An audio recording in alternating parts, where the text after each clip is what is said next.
Purple Horizons Dr. Maya Rivera pressed her forehead against the viewport as Nexus Station emerged from the darkness of space like a metallic flower blooming among the stars. The massive structure represented humanity's greatest achievement in deep space exploration, and now it would be her home for the next 2 years. First time to Nexus? Asked the shuttle pilot, noticing her wonder. Yes, Maya replied, brushing a strand of dark hair from her face. I've studied it extensively, but seeing it in person is something else entirely, the pilot chuckled. Wait until you meet some of the non-human residents. It's when it really hits you that you're not in Kansas anymore. Maya smiled at that. She had dedicated her career to xenolinguistics.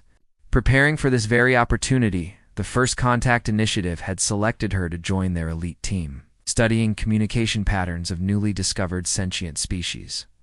Her specialty in nonverbal communication had made her particularly valuable, especially with the recent diplomatic breakthrough with the Azura Teste shuttle, docked with barely a shudder. Maya gathered her few belongings and followed the other passengers through the airlock. The gravity felt slightly lighter than Earth's standard, making her movements feel unnaturally buoyant. Dr. Rivera.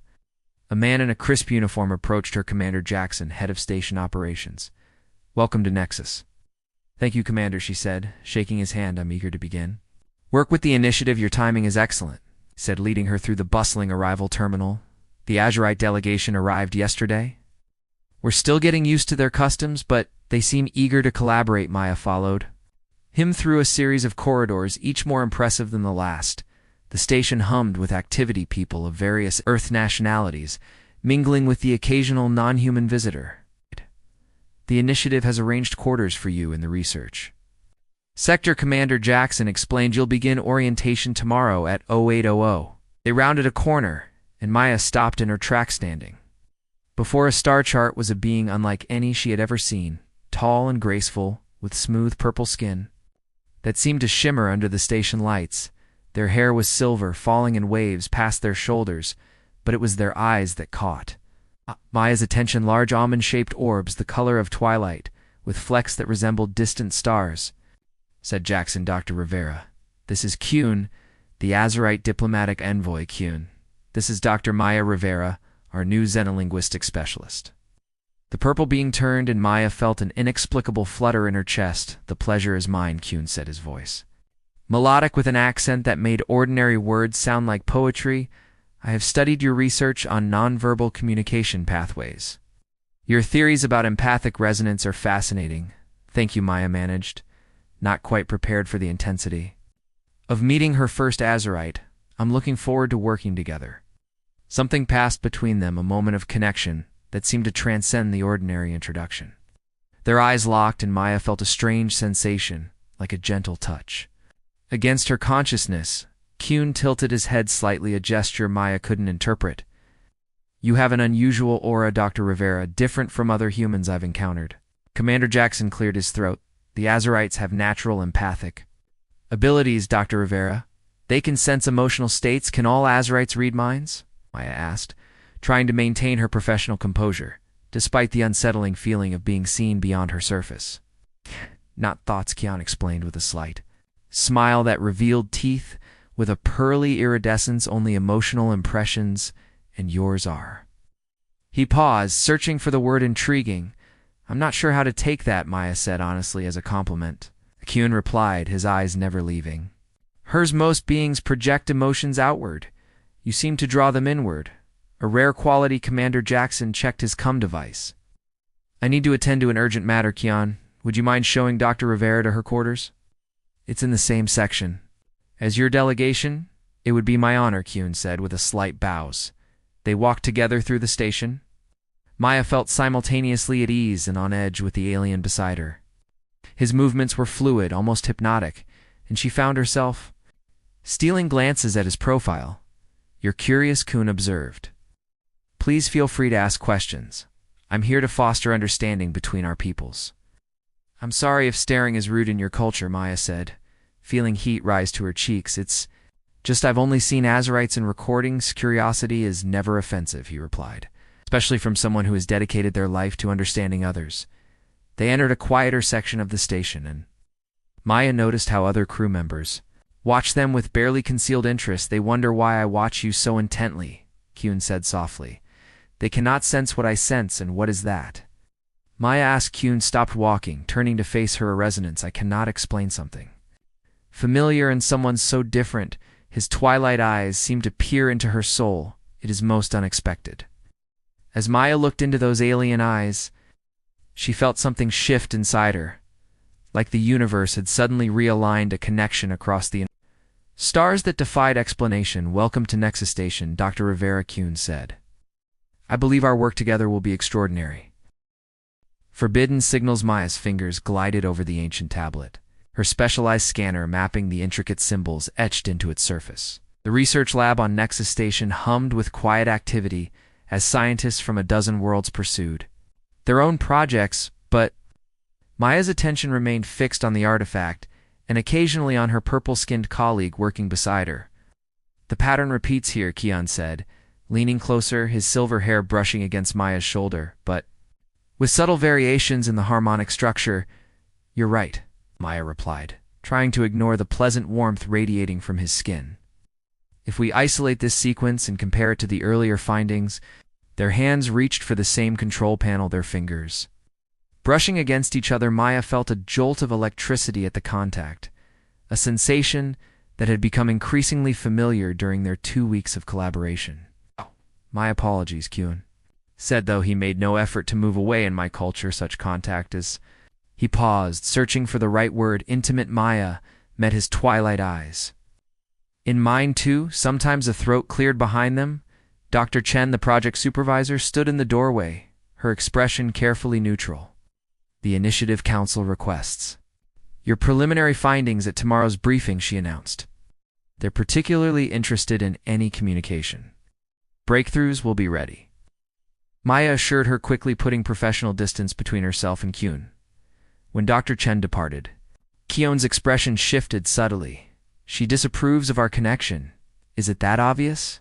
Maya asked to an empath. Yes, Kyun's mouth curved in a slight smile. Humans project disapproval quite loudly even when silent.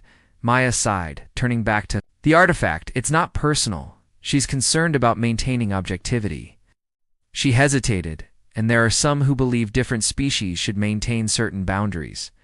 We have similar prejudices among my people, Kyun admitted. Some Azurite traditionalists consider humans too emotionally volatile for meaningful connection.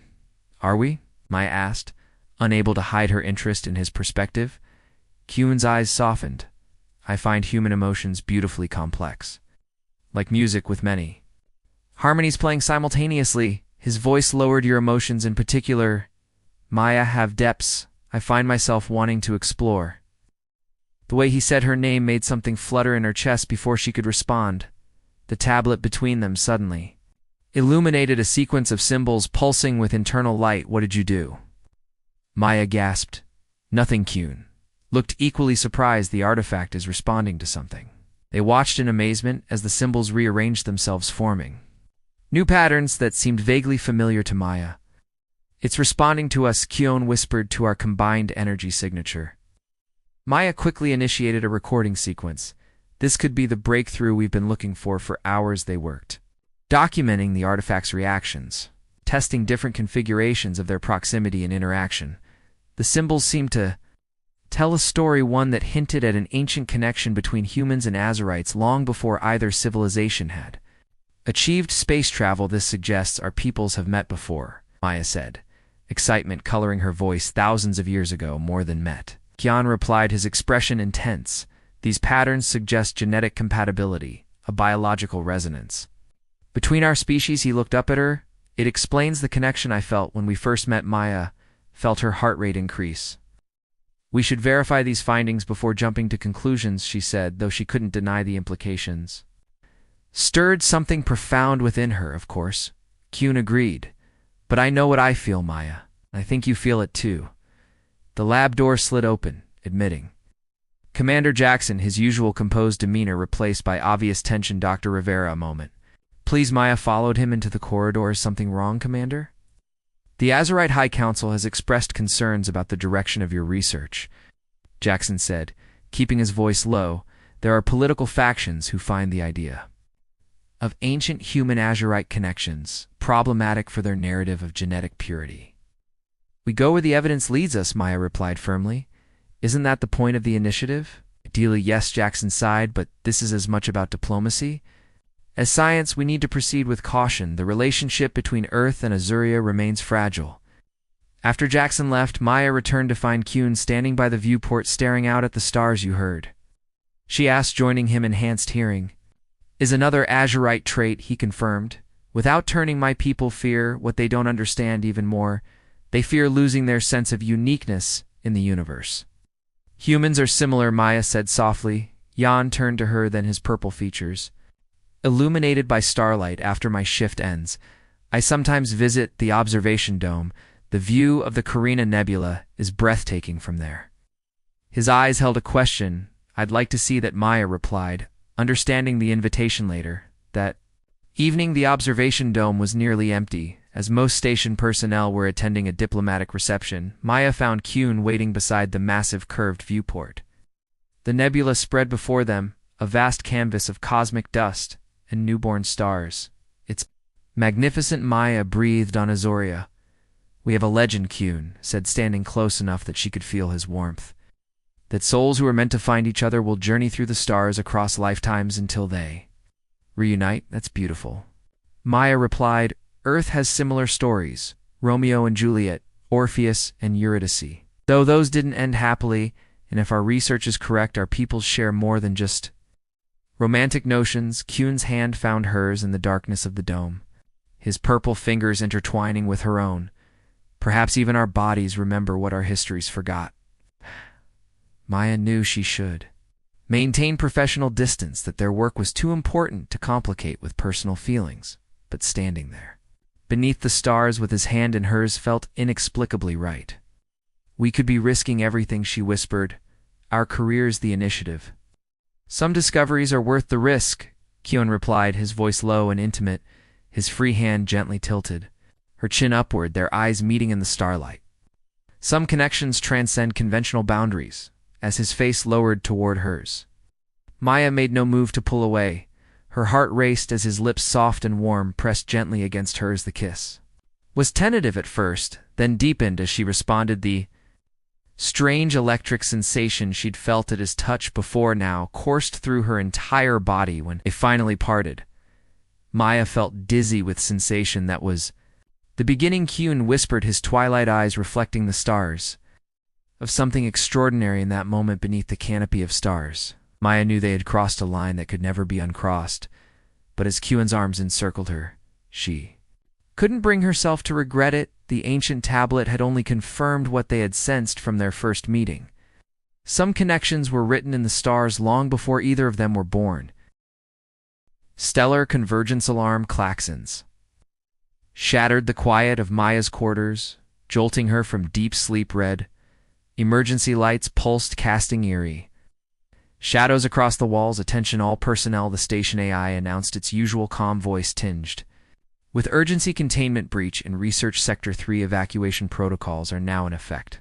Amma scrambled out of bed, heart pounding. Research Sector 3 housed the ancient artifacts, including the tablet she and Kuhn had been studying for the past month. She quickly pulled on her uniform and rushed into the corridor where station crew members hurried toward evacuation points. Her comm device chimed. Maya, Kuhn's voice came through clearly despite the chaos. "Are you safe?" she replied, moving against the flow of evacuees. "What happened?" "Someone accessed the lab after hours. The security fields were disabled, and several artifacts are showing signs of activation." Kuhn's voice dropped lower, including ours. "I'm heading there now." No, Kuhn's response was sharp. "It's too dangerous. The energy readings are off the charts."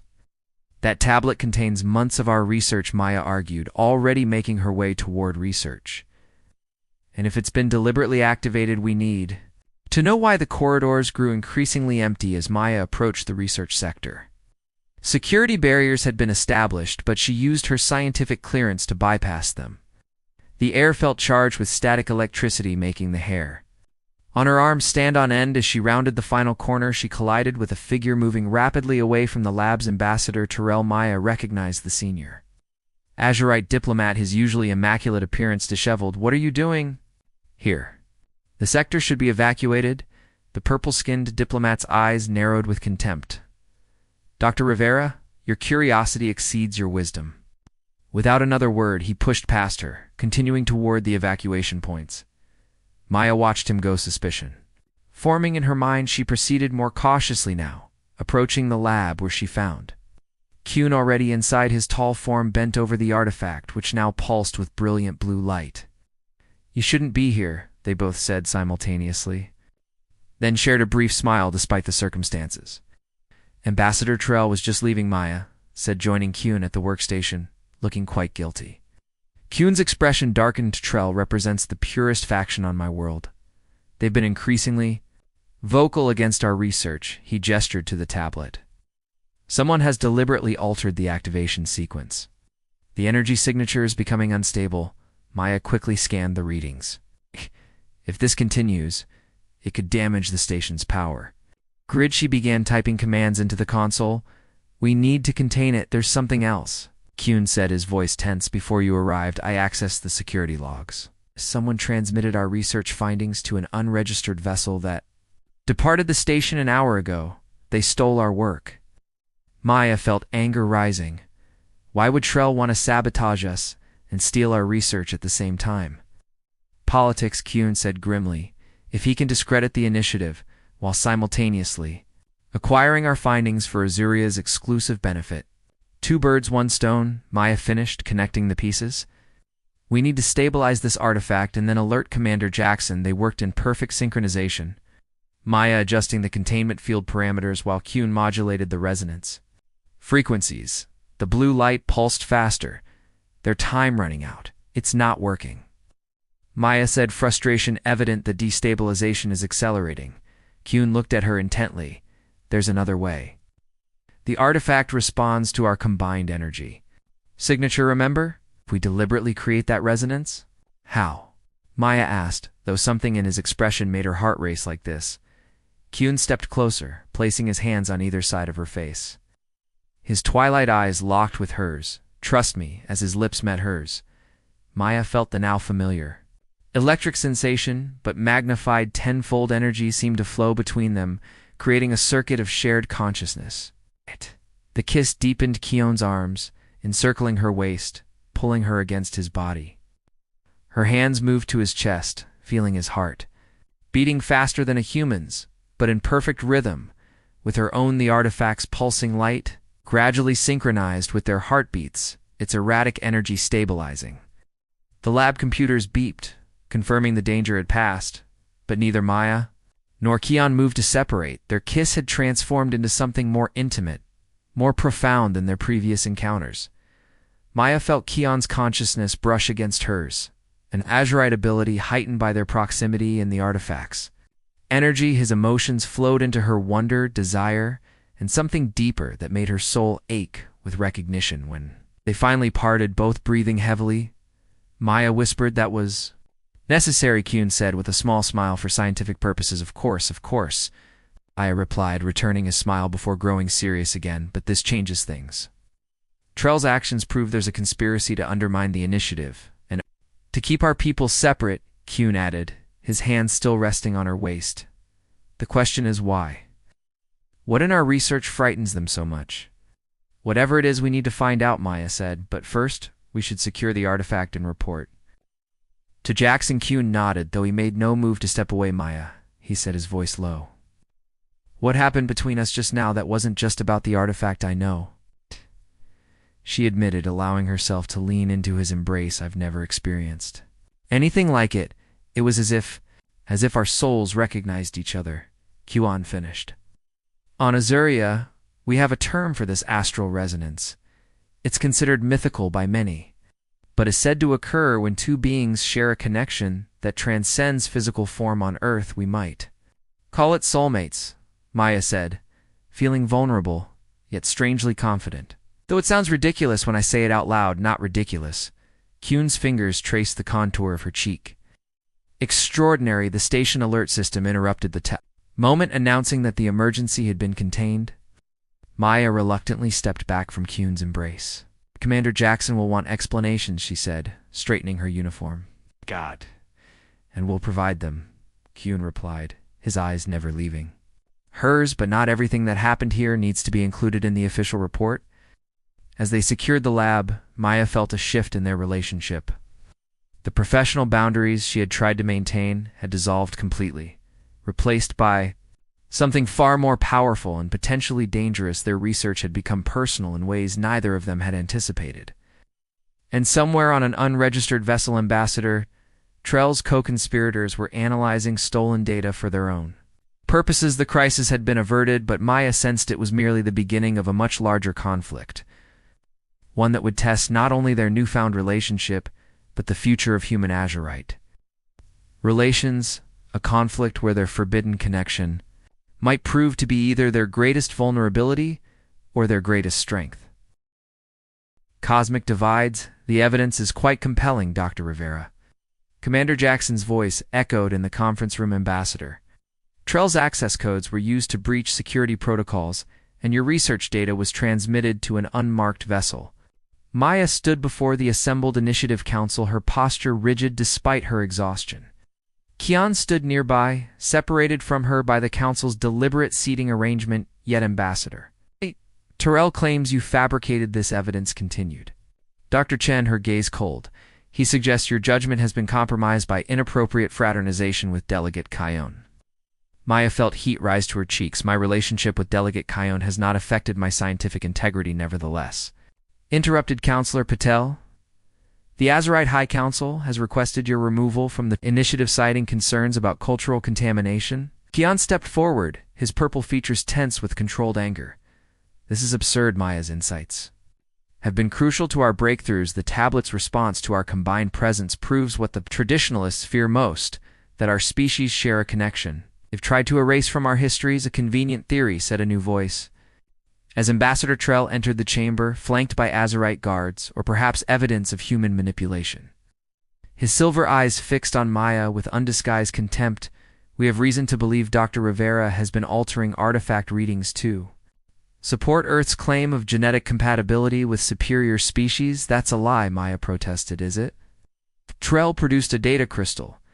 These recordings show you accessing restricted Azurite genetic data, something no human should possess. Maya's blood ran cold. Those files had been planted in her system. She knew it but couldn't prove it. Maya Rivera, you are hereby suspended from the initiative pending investigation. Commander Jackson announced, his expression regretful. You are confined to quarters until further notice. As security officers approached, Maya felt Kyun's consciousness brush against hers, a silent promise.